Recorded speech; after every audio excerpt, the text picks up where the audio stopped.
আমার মতো কে কে আছেন বলেন তো, যে ছুটির দিন আসলে একটু দেরিতে ঘুম ভাঙবে, কিন্তু তা না, মেয়ের স্কুল নাই, কোচিং নাই, তবুও সেই প্রতিদিন যে টাইমে ঘুম থেকে উঠি ওই টাইমে ঘুমটা ভেঙে যায়। আসসালামু আলাইকুম, সবাই কেমন আছেন? আশা করি সবাই ভালো আছেন, আল্লাহর রহমতে আমরাও ভালো আছি। আজ কিন্তু শুক্রবার, ছুটির দিন, আর সকাল সকালে আরও সেদিন কিন্তু আরও সকালে ঘুম ভেঙে যায়। প্রতিদিন আমার রান্নাটা যে টাইমে হয়, অফিস টাইমের মধ্যে রান্নাটা তার থেকেও আজকে সকালে রান্না হয়ে গেছে। আজকে খুব ভোরে ঘুম থেকে উঠেছি, ওঠার পরে কিন্তু নামাজ পড়ে এখানে রান্নাঘরে চলে আসলাম, একটু সিমাই রান্না করলাম। তারপরে গরু মাংস দিয়ে তিহারি বলেন আর পোলাও বলেন, যেটাই বলেন, এই গরু মাংস দিয়ে তিহারি রান্না করব, যে আমার স্টাইলে আমি এরকম করে রান্না করব। আর গরু মাংসটা আমি কিন্তু প্রেসার কুকারে টক দই সব মশলা টশলা দিয়ে কিন্তু এতে এরকম করে রান্নাটা করে নিয়েছি। এখন শুধু এখানে চালটা দিয়ে ভাজবো, ভাজার পরে কিন্তু গরু মাংসটা দিয়ে দেবো।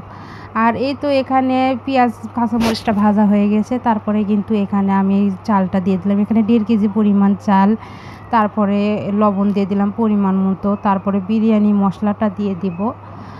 আমি রাঁধুনি বিরিয়ানি মশলাটা এখানে ব্যবহার করছি। আর এই তো গরু মাংস রান্নাটা হয়ে গেছে। এখানে আমি সব কিছু দিয়ে রান্নাটা করে নিয়েছি, গরু মাংসের ভিতরে সব কিছু দিয়েছি। এখন এই তো যখন চালটা যখন মোট পেকে যাবে তখন কিন্তু বুঝবেন যে চাল ভাজাটা প্রায় হয়ে গিয়েছে। আর অন্যান্য দিনের তুলনায় আমি একটু ছুটির দিন আসলে যাই হোক সকাল সকাল উঠে নিজের হাতের কাজগুলো শেষ করে নেওয়া পছন্দ করি। আমি অত মানে যে 9টা 10টা পর্যন্ত তো যে বিছানায় ঘুমাবো এই ঘুমটা আমার আসে না। আর বাসায় মেহমান থাকলে তো একদমই না। যাই হোক সকালবেলা উঠে রান্নাঘরে চলে এসে এখানে রান্নাটা করে ফেলবো। এখানে গরু মাংসটা দিয়ে দিলাম। আর গরু মাংসটা দেওয়ার পরে এখানে আমরা আর একটু নাড়াচাড়াটা দিয়ে নেব। আমি যেভাবে রান্নাটা করি আমি সেই রকমই আপনাদের সাথে শেয়ার করি। আর এই তো এখানে গরু মাংসটা দেওয়ার সাথে আর সবচাইতে একটা বড় কথা আমি বলি আপনাদের সাথে, অনেকেই রান্না করে আরেকজন ভিডিও করে দেয়, কিন্তু আমার কিন্তু একদমই কোনো ভিডিও মানে ক্যামেরাম্যান নেই। আমি নিজেই রান্না করি, নিজে এক হাতে ভিডিও করি, এই জন্য যেইটুকু হোক আমি আপনাদের সাথে শেয়ার করি।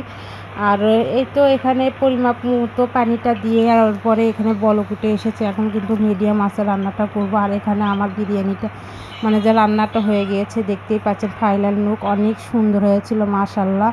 সবাই খেয়ে কিন্তু অনেক প্রশংসা করেছে। আর আপনারা অবশ্যই কিন্তু আমার পেজটিকে নতুন হলে কিন্তু অবশ্যই পেজটিকে ফলো করে দেবেন। আর অবশ্যই কিন্তু লাইক কমেন্ট আর একটা কিন্তু সুন্দর গঠনমূলক কমেন্ট করে যাবেন। আল্লাহ হাফেজ।